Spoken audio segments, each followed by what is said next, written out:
Só de ter trabalho todo dia, acordarmos de manhã, sairmos do nosso trabalho, Deus dando livramento, né? Porque ultimamente as coisas são muito difíceis lá fora, trem que pega fogo, ônibus que bate. Então, graças a Deus, a gente tem ido, voltado do nosso trabalho e chegado em casa para dar tempo de vir à igreja, agradecer a Deus. Mas a bênção mesmo que eu queria agradecer, porque eu tinha orado muito pela minha filha, por causa da obra dela, né? Lá na casa, que ela estava doida para fazer aquela obra. Então eu venho orando assim o ano todo para que Deus tivesse enviado assim, uma pessoa, porque foram várias pessoas lá para fazer, um fazia, outro dava orçamento e não voltava.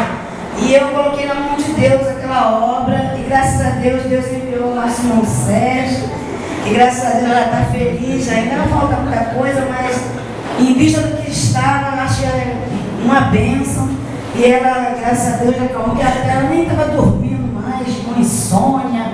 Isso também eu agradeço a Deus, porque agora ela está dormindo até demais, que se bobear ela perde a hora. Mas tudo é a preocupação que ela estava, né? Porque querendo fazer aquela obra.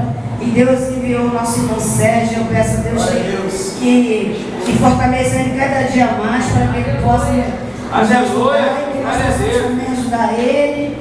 E é isso que eu queria agradecer pela vida do meu filho. Glória a Deus, aleluia.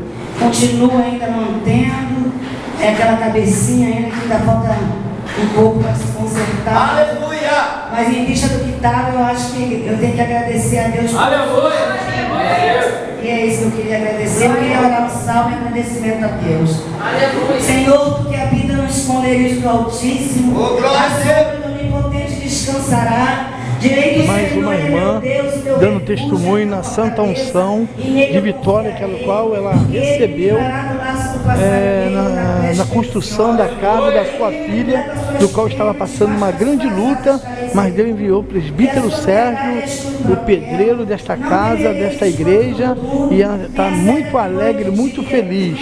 A santa unção, o Senhor está decretando mais uma vitória.